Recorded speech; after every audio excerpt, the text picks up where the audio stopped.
دیکھیے ہمارے یہاں زیادہ تر کیا ہوتا ہے، یہ ہوتا ہے کہ ایک انسان بنا کچھ سوچے بنا کچھ سمجھے اور وہ کسی کی بات سنتا ہے تو وہ بات سننے کے بعد کم سے کم اس کے اوپر یہ لازمی تحقیق کرنا ضروری ہے کہ جو یہ بات میں نے سنی میں یہ کیسے آگے بیان کروں، مطلب کہ یہ بات کسی کے اوپر بہتان بھی ہو سکتی ہے۔ جیسے کہ میں آپ کو سمجھانے کی کوشش کروں گا کہ جیسے کہ میں ہوں، سمجھو کہ میں ہوں، اب میں ایک چیز اٹھا رہا ہوں، مسجد سے چپل اٹھا رہا ہوں، تو اب مجھے کسی نے دیکھ لیا، تو اس کے بعد یہ ہوتا ہے کہ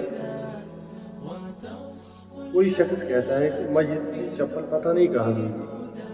اب اس شخص نے مجھے دیکھا ہوتا ہے کہ میں مسجد سے ایک چپل اٹھا رہا ہوں،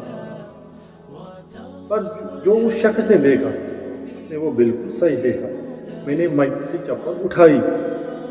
اس میں کوئی شک نہیں ہے، پر اب مسجد کی چپل کہیں کھو گئی ہے یا نہیں مل رہی ہے۔ اب اس کو یہ لگتا ہے کہ شخص کو میں نے دیکھا تھا یہاں سے چپل لیتے ہوئے، وہ تو جو اس نے دیکھا وہ سچ ہے، وہ بالکل صحیح ہے جو اس نے دیکھا، پر اس کے پیچھے خبر ہوتی ہے، مطلب کہ اس کے بہن جو ہے وہ مسئلہ کیا ہے۔ اب اس کو لگا کہ طالب صاحب نے مسجد کی چپل لی، اب یہ میں نے لی چپل، سچ میں لی، پر مجھے وہ اپنی چپل مسجد کی چپل کہیں کھو گئی ہے۔ اب اس نے جو دیکھا وہ سچ دیکھا، اور جو اس کے بہن جو سین ہے اس کو کہتے ہیں خبر۔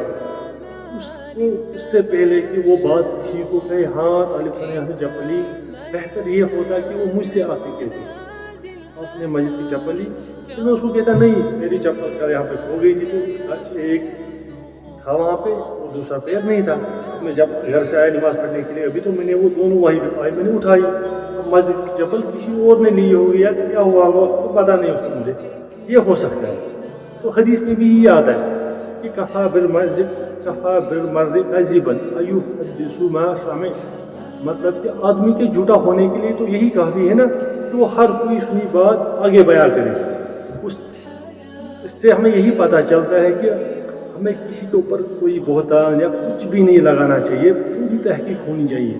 ہم ایسے کوئی بات سنیں اور پھر کسی کو کہے فلانی نے ایسے کیا، اس نے ایسا کیا، بہتر یہ ہے اگر کسی کے ساتھ کچھ مسئلہ ہے تو